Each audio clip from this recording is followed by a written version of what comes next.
Okey, jadi sekarang ni kita dah berada di dapur dan saya nak tunjukkan menu saya.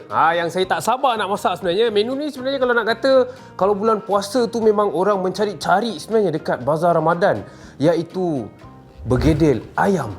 Ini antara resipi asas ni kalau kita nak buat bergedil. Kalau anda rasa macam ada lagi nak tambah bahan macam-macam, nak masuk ikan bilis lah, udang kering lah, nak masukkan sayur macam-macam pun boleh. Tapi ini apa yang saya dapat dekat pasar tadi.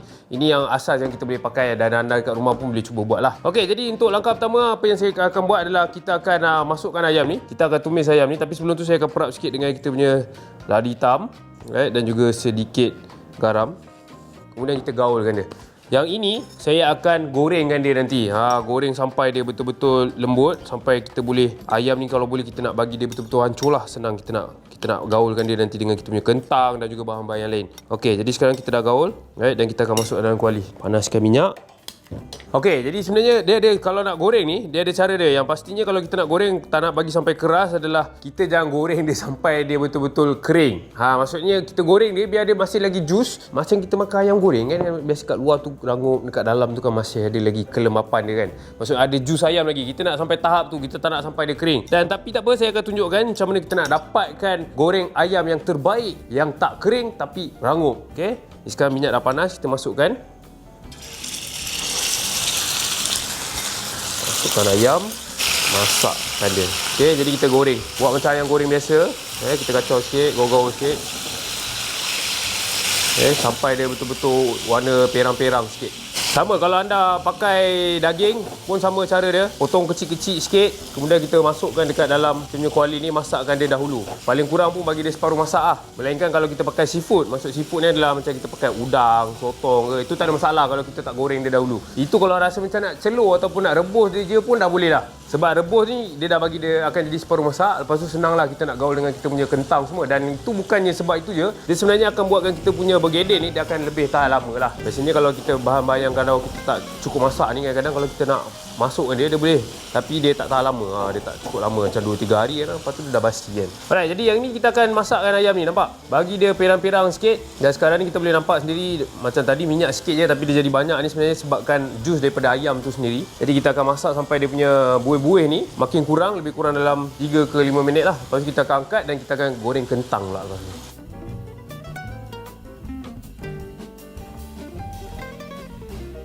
Dan sekarang ni bila ayam ni kita boleh nampak dia dah perang-perang sikit, saya akan angkat, masukkan dia dalam kita punya mangkuk ni. Sebab bergedil dia memang macam ni, dia nak kena gaulkan semuanya bahan-bahan sekali. Okay, tapi minyak ni kita akan pakai juga untuk kita goreng kita punya kentang pula lepas ni.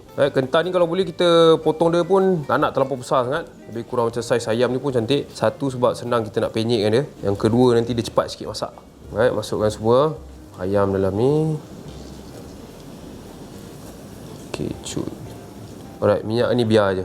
Okey, jadi untuk kita punya kentang. Untuk kentang ni saya akan buang kulit. Macam-macam kita peel sikit. Masuk peel tu lah, kita buang kulit dia lah. Kalau rasa macam kentang ni memang kita nak kena pakai kentang. Kalau tak ada kentang dia tak jadi. Sebab kentang dia ada dia punya kanji. Jadi kanji tu yang buatkan dia melekat antara satu sama lain, yang buatkan dia senang lah kalau kita nak combinekan dia. Kalau tak boleh. Dia tak boleh jadi bergedil kalau tak ada kentang ni. Right, jadi buang kulit sikit. Dan untuk buat bergedil ni, yang pastinya kita punya kentang ni janganlah anda rebus. Kalau rebus, dia punya starch ataupun punya kanji tu keluar. Jadi dia susah tau. Nanti dia tak boleh nak buatkan dia melekat antara satu sama lain. Sebab itulah kalau boleh kita goreng dia. Memang kena goreng. Kalau rebus nanti dia susah kita nak gaulkan sekali. Alright, jadi kulit kentang dah buang. Sekarang ni kita akan potong kecil sikit, masuk terus dalam kuali. Jangan lupa panaskan minyak balik. Sebab kentang ni kita sekejap je. Alright, jadi potong besar-besar tak apa. Alright, potong macam ni. Then potong. Alright, lebih kurang macam ni. Tak tebal sangat, tak nipis sangat. Cantik je.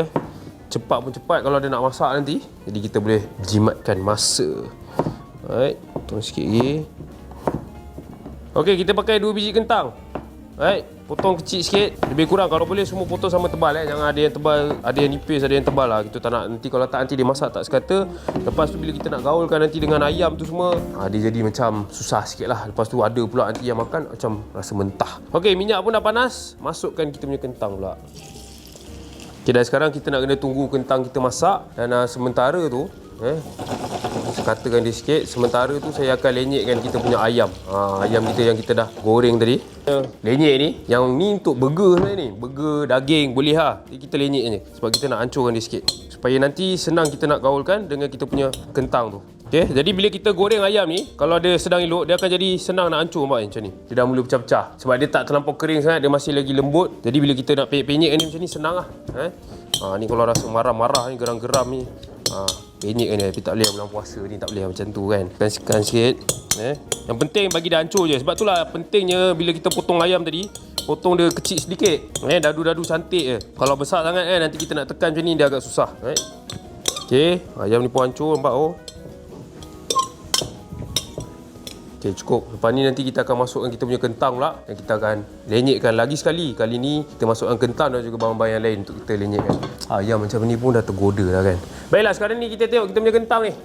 Dia perlukan masa lama sikit. Kalau kentang ni walaupun kita potong nipis, macam ayam tadi dia boleh tahan lebih kurang dalam 3 ke 5 minit. Tapi untuk kentang ni dia perlukan masa lebih kurang 5 ke 7 minit lah. Dan sekarang ni kita pasti kita gaul-gaul sikit. Sebab bila dia melekat dekat bawah kuali tu, dia akan buatkan kita punya kentang ni jadi hangit nanti. Jadi kena gaul-gaulkan dia sikit. Dan sekarang ni bila kita tengok sendiri kentang ni, dia dah warna keemasan dan pirang-pirang macam ni. Dan bila kita tekan dia dah lembut. Sekarang ni waktu dia untuk kita angkat dan masukkan ke dalam bowl ni, dalam mangkuk kita ni. Dan yang pastinya bila anda nak buat ni, kentang ni kena dilenyekkan waktu dia tengah panas. Jangan biarkan dia sejuk, kalau tak nanti dia punya starch ataupun dia punya kanji tu jadi keras dan dia akan menyukarkan proses untuk kita lenyekkan dia. Nanti dia akan melekat-lekat dekat kita punya apa ni, yang melenyek ni. Jadi dia susah sikit lah. Okay, jadi yang ni tengah panas-panas macam ni kita lenyekkan terus supaya dia senang nak gaul.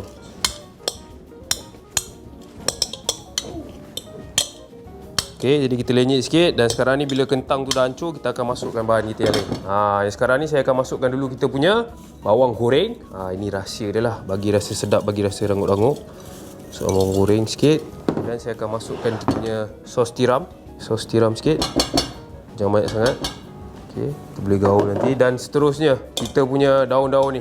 Ini kita punya cili dengan kita punya daun ketumbar ni kita kena potong, hiris nipis. Alright, dan kita masukkan terus kat dalam. Pakai daun je dan kita iris. Kalau ketumbar ni jangan terlalu banyak sangat lah. Cukup dapat setengah pada ni pun dah okey dah. Sebab dia punya rasa kuat. Kalau daun sup tu okey sikit. Yang ni tak apa, ni kita boleh simpan campur untuk bahan yang lain. Alright, masukkan daun ketumbar sikit. Seterusnya kita punya bawang putih. Yang ini bawang putih ni kita kena chop ataupun kita kena cincang dia halus. Melainkan dekat rumah tu ada garlic powder ataupun serbuk bawang putih. Itu dah memang dah senang lah, boleh terus masuk. Kalau ataupun dekat rumah tu memang dah ada bawang putih yang dah dikisar, right, yang dah di blend, pun boleh pakai terus. Senang lah. Tapi kalau tak ada, kena potong manual. Potong nipis-nipis. Sebab kita tak nak dia terlampau besar sangat. Kalau besar nanti bila tergigit bawang putih ni, dia punya rasa tu aduh. Sebab lagi satu bawang putih kita ni kita tak tumis. Kita akan terus masukkan dia kat dalam. Jadi dah potong macam ni. Dan kita potong kecil sikit lagi. Nampak kecil-kecil je. Kalau boleh dadu tu memang betul-betul dadu kecil supaya senang nanti bila kita gigit tak ada terasa sangat macam bawang putih mentah kan.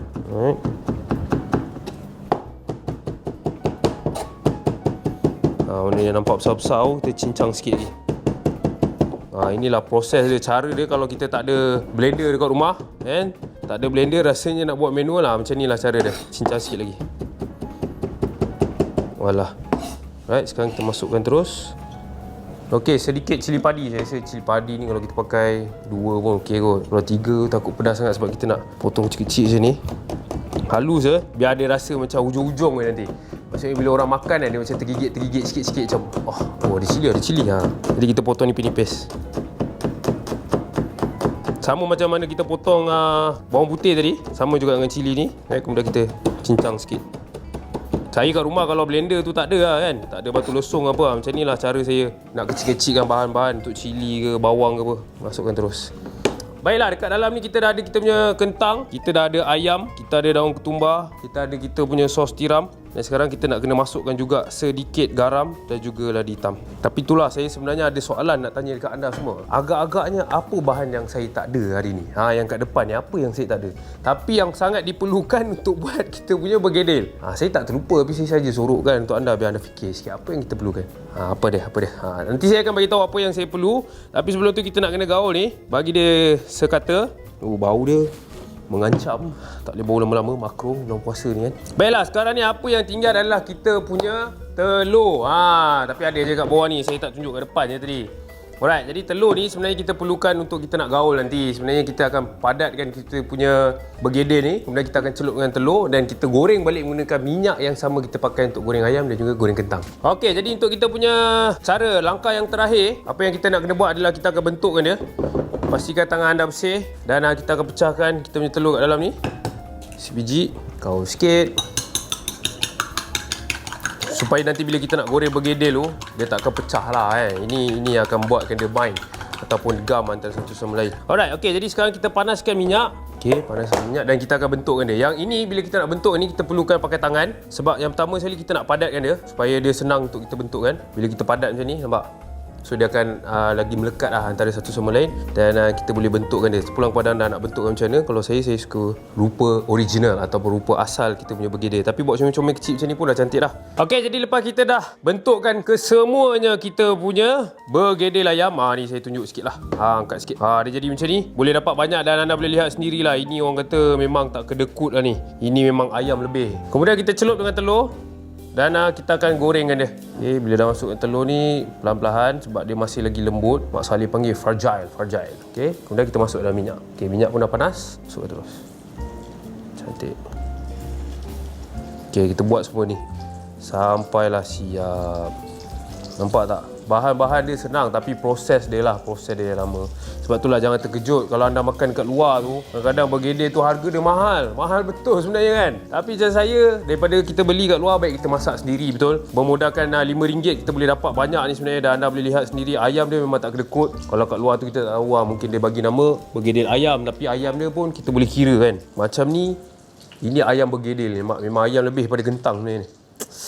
Itu yang kepuasannya bila kita masak sendiri dekat rumah kan. So, kita boleh letak lebih ataupun kita boleh ngikut cita rasa kita apa yang kita nak. Kalau kita rasa macam kat kedai jual tak best, kita buat jadi lagi best. Right. Dan sekarang ni kita dah masukkan dia dalam telur ni dan kita dah goreng.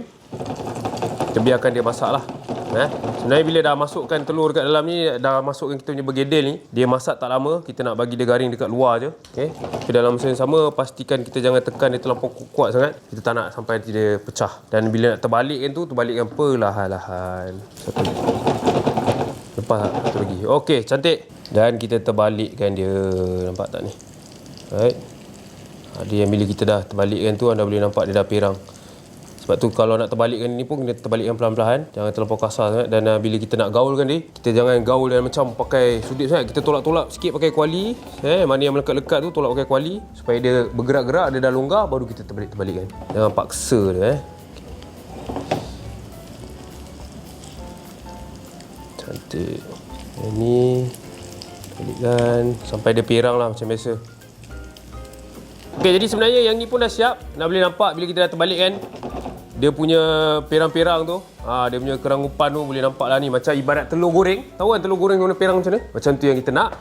Dan kita dah boleh sediakan pinggan. Alright, jadi sekarang ni dah siap. Kita boleh tutup api. Sebab bahan-bahan bergedil kita ni semuanya dah masak. Kentang dah masak apa semua. Cuma kita nak bagi dia garing je kat luar. Dan kita letak satu. Sekarang kita boleh hidangkan dia.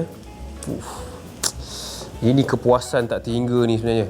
Bergedil ni kita boleh makan dengan apa tau? Dengan nasi boleh. Nak makan dengan sup. Mana tahu anda tengah buat sup sekarang ni kat rumah nak makan untuk berbuka. Masih ada masa lagi untuk buat bergedil. Buat bergedil. Kalau rasa macam tak nak buat bentuk macam ni, boleh bulat-bulatkan dia.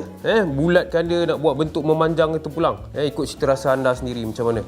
Yang penting, buatlah bergedil kan. Masaklah sendiri kat rumah. Hiaskan dia sikit dan kita boleh letak. Nampak ni, warna perang macam ni, garing-garing ni yang sedap ni. Ini ibarat kalau kita buat kentang saja, dia dah jadi macam vegetarian punya nugget. Boleh jadi macam nugget juga. Manalah tahu yang tengok-tengok ni baru nak dapat idea kan, vegetarian betul kan, vegetarian. So bolehlah makan macam ni. Pun boleh juga, tak payah letak ayam je. Beza dia itu je, ayam. Walah. Dah pun siap. Saat-saat yang dinantikan kita punya bergedil ayam ni. Lepas beberapa proses yang panjang sedikit, tapi inilah hasil dia. Menggunakan beberapa bahan je, dah jadi dah kita punya hidangan yang pertama, iaitu bergedil ayam. Jangan lupa cuba.